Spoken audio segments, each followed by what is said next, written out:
আসসালামু আলাইকুম guys, welcome back to my channel. আজকে আমিও সবার মতো একটা ভাইরাল রেসিপি তৈরি করছি।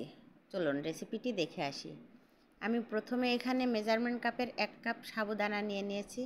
সাবুদানাটি আমি পানি দিয়ে ভালোভাবে মাখিয়ে নিচ্ছি। একবারে পানিটি দেওয়া যাবে না, অল্প অল্প করে পানি দিয়ে ভালোভাবে মেখে ঢেকে রাখতে হবে।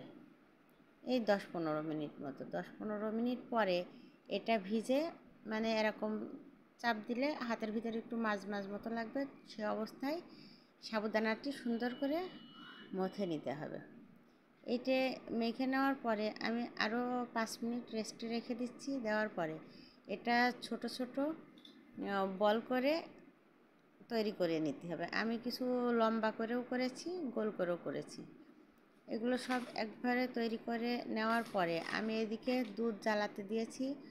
দুধ লিকুইড দুধ দিয়েছি, কনডেন্সড মিল্ক দিয়েছি আর গুঁড়া দুধ দিয়েছি। দিয়ে দুধটা সুন্দর করে ঘন করে জ্বালিয়ে নিচ্ছি। এখানে একটা এলাচ আর 1 টুকরা দারুচিনি দিয়েছি। ভালোভাবে ফুটিয়ে নেওয়ার পরে ওইটা উঠিয়ে ফেলে দিব। এটা পানিটা যেই ভালোভাবে ফুটে যাওয়ার পরে বলগুলো সব দিয়ে দিতে হবে। দিয়ে ভালোভাবে ঢেকে দিয়ে রান্না করতে হবে 5 মিনিট মতো।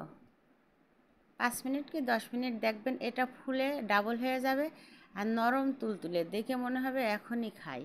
কিন্তু এটা আমার মনে হয়েছে ভাইরাল ঠিক আছে, কিন্তু এটা রেখে দেওয়ার পরে আমার কাছে সামান্য একটু শক্ত শক্ত মনে হচ্ছিল, কিন্তু খেতে ভালো লাগছিল। আমার কাছে অতটা পছন্দ হয়নি। আপনাদের ইচ্ছা হলে তৈরি করবেন। ভাইরাল একটা রেসিপি সবাই তৈরি করছে, আমি বা বসে থাকবো কেন? আমিও একটু তৈরি করলাম, কিন্তু এটা আমার অত পছন্দ হয়নি। আপনারা তৈরি করবেন। যখন তৈরি করা হচ্ছিল খুব নরম তুলতুলে, দেখে মনে হচ্ছিল কত না টেস্ট হবে, কিন্তু পরে যেই শক্ত হয়ে গেছে এই জন্য জিনিসটা আমার পছন্দ হয়নি। অতটা খারাপ না, কিন্তু অতটাও ভালো না। 10-এর ভিতরে 8 দিব।